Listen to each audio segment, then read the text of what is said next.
আসসালামু আলাইকুম, সবাইকে জানছি ইয়েব কিচেনে আরেকটা নতুন রেসিপির আমন্ত্রণ। ইয়েব কিচেন মানে সবসময় সহজ রেসিপি নিয়ে আপনাদের সামনে হাজির হয়ে যায়। আজকেও একটি সহজ এবং দারুণ মজাদার ঈদের ডেজার্ট হিসেবে এই রেসিপিটা আপনারা নিতে পারেন। আজকে এই রেসিপিটা কিন্তু সবার কাছে অনেক অনেক ভালো লাগবে মনে হচ্ছে, কারণ আজকে আমি আপনাদেরকে তৈরি করে দেখাবো সেমাই দিয়ে পাখির বাসা। আর এই দেখতে কিন্তু একদম পাখির বাসার মতো, তাই কিন্তু এটার নামও মনে হয় পাখির বাসায় রাখা হয়েছে।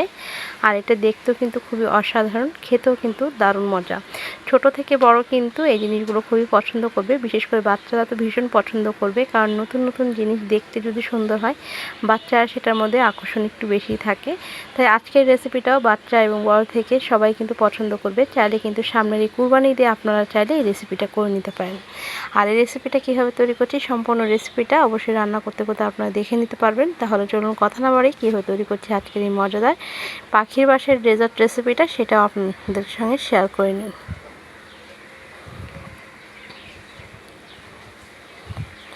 চলে আসছি রেসিপিটা তৈরি করার জন্য। এখানে আমি হাফ লিটার দুধ নিয়ে নিয়েছি, লিকুইড দুধ, আর নিয়ে নিচ্ছি এখানে আমি 1.5 টেবিল চামচের মতো কর্নফ্লাওয়ার। আপনারা কর্নফ্লাওয়ার পরিবর্তে এখানে কাস্টার্ড যে পাউডারটা সেটাও দিতে পারেন, এটা দিয়েও করা যাবে, তবে আমি কর্নফ্লাওয়ার দিয়ে করছি। দিয়ে দিচ্ছি 2-3 ফোঁটার মতো ভ্যানিলা এসেন্স, আর দিয়ে দিচ্ছি 2 টেবিল চামচের মতো মিল্ক পাউডার বা গুঁড়া দুধ যেটা বলে সেটা দিয়ে দিচ্ছি। এতে কিন্তু আমার এই লিকুইডটার স্বাদটা দ্বিগুণ করে নিবে, আর সেজন্য এটা দিয়ে দিলাম। আরও কিছু জিনিস আছে সেগুলো কিন্তু এক এক করে অ্যাড করে দিব। দিয়ে দিচ্ছি 2টো এলাচ, আর এটাও কিন্তু খুব সুন্দর একটা সুঘ্রাণ নিয়ে আসবে, আর ভ্যানিলা এসেন্সটাও খুব সুন্দর একটা সুঘ্রাণ নিয়ে আসে। দিয়ে দিচ্ছি 4-5 টেবিল চামচের মতো কনডেন্স মিল্ক, এটাও কিন্তু আপনার এই মিক্সারটার স্বাদটা কিন্তু দ্বিগুণ নিয়ে আসবে, আর সেটা কিন্তু খেতে আরও বেশি ভালো লাগবে। আর আমার এই কনডেন্স মিল্কের মধ্যে কিন্তু মিষ্টির পরিমাণটা থাকে, তাই একটু বুঝে শুনে মিষ্টিটা অ্যাড করতে হবে। তাই আমি কিন্তু মিষ্টির পরিমাণটা এখানে খুবই অল্প ইউজ করব। দিয়েছি স্বাদ মতো লবণ মিষ্টিটাকে ব্যালেন্স করার জন্য। আমি কিন্তু এখনও চিনিটা অ্যাড করিনি, তবে আমি চিনিটা অ্যাড করে দিব। ভালোভাবে আগে নাড়াচাড়া করে সব কিছু একত্রে ভালোভাবে মিক্স করে নিই।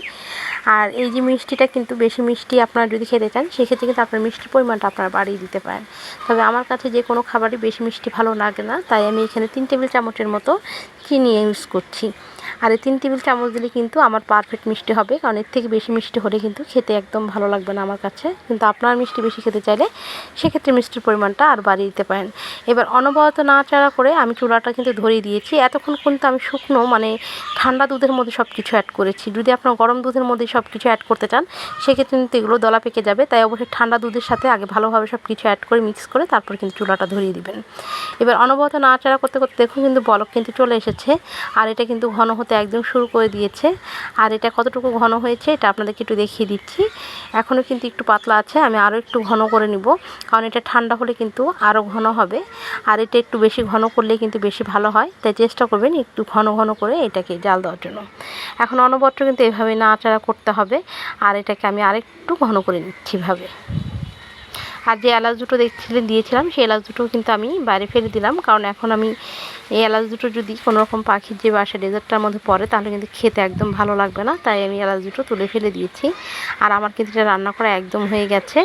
এবার আমি এটাকে সুন্দরভাবে একটা সাইডে একদম ঠান্ডা করে নিব, কোনোভাবেই যেন গরম না থাকে, সম্পূর্ণ ঠান্ডা করে নিতে হবে। পারলে এটা ফ্রিজে রেখেও দিতে পারেন ঠান্ডা করে। তারপর এখানে চলে আসলাম আমি সেমাই যেই পাখির বাসাটা তৈরি করব সেটা আমি তৈরি করার জন্য দিয়ে দিচ্ছি এখানে 2 টেবিল চামচের মতো ঘি।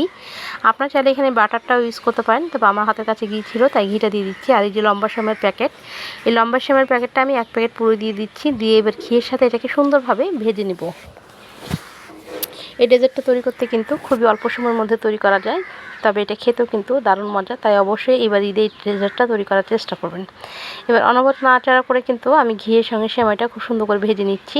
আর এই পর্যায়ে দিয়ে দিচ্ছি কনডেন্স মিল্ক। আমি কনডেন্স মিল্কটা কিন্তু এবার দিয়ে দিব যতটুকু আমার প্রয়োজন সে অনুযায়ী, মানে এটা যেন একটু আঠালো টাইপের হয় বা হাতে লেগে থাকে। এটা পাখির বাসাটা তৈরি করতে গেলে যেন খুব সুন্দরভাবে তৈরি করা যায়, ঠিক সেরকম ভেবে কিন্তু কনডেন্স মিল্কটা দিয়ে দিব। এখানে কিন্তু আর চিনিটা দিতে যাবেন না, কারণ কনডেন্স মিল্কটার মধ্যে যে মিষ্টিটা আছে সেটাই কিন্তু এটি সেমাইয়ের মধ্যে যথেষ্ট, তাই আর কোনোভাবেই এখানে আর চিনি অ্যাড করার কোনো প্রয়োজন নেই। এবার সব কিছু একত্রে ভালোভাবে মিক্স করে আমি নামিয়ে নিচ্ছি। আর এটা নামিয়ে নিয়ে আসার পর এরকম ছোট ছোট যে কাপগুলো আপনাদের ঘরে থাকে বা বাটি থাকে সব আপনাদের যে রকমের সাইজ চেষ্টা করার ইচ্ছা সেই সাইজ অনুযায়ী যে কোনো বাটি বা কাপ নিয়ে নিতে পারেন। তারপর যে সেমাইটা, এই সেমাইটাকে দিয়ে খুব সুন্দর করে এটাকে সেট করে নিতে হবে। আর এই সেমাইটা কিন্তু একটু গরম গরম থাকা অবস্থায় কিন্তু কাজটা করতে হবে, ঠান্ডা হয়ে গেলে আসলে সুন্দরভাবে এটাকে সেট হতে চায় না। এখন হাত দিয়ে চেপে চেপে কাপের যে শেপটা, সেই শেপটা আমরা দিয়ে দিব একটু। দেখতেই পাচ্ছেন যে আসলে কীভাবে করছি, এটা দেখে বুঝে নিতে হবে আপনাদেরকে, আসলে বলে বোঝানো যাবে না। ঠিক যে কাপের যে শেপটা, সেই শেপটাই কিন্তু আমি দিয়ে নিব। আর এভাবে দিয়ে আমি এটাকে রেখে দিব প্রায় 15 মিনিটের মতো। তারপর চাইলে একটু ফ্রিজেও রেখে দিতে পারেন এটা 15 মিনিটের মতো। তারপর কিন্তু এটাকে সেট করতে হবে। আর এই দেখতে পাচ্ছেন খুব সুন্দর করে কিন্তু আমি আরও কয়েকটা সেট করে নিয়েছি এভাবে।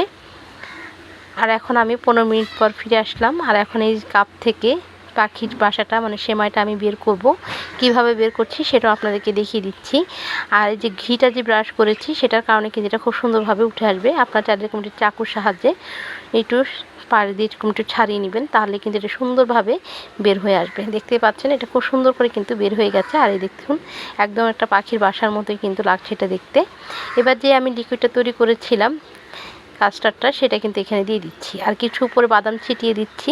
আর এখন আপনারা এই অবস্থায় ফ্রিজে রেখে সুন্দরভাবে এটাকে কিন্তু রেখে দিতে পারেন। আর খুব সুন্দর করে কিন্তু এটাকে আপনারা যে কোনো সময় ডেজার্টটা সার্ভ করতে পারেন, বা পাখির বাসাটা তৈরি করে রেখে দিতে পারেন।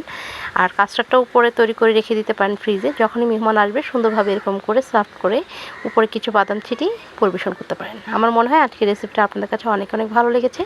রেসিপিটা যদি ভালো লেগে থাকে তাহলে অবশ্যই এটা কমেন্টের মাধ্যমে জানাবেন। আর চ্যানেল নতুন হয়ে থাকলে অবশ্যই চ্যানেলটাকে সাবস্ক্রাইব করে নেবেন।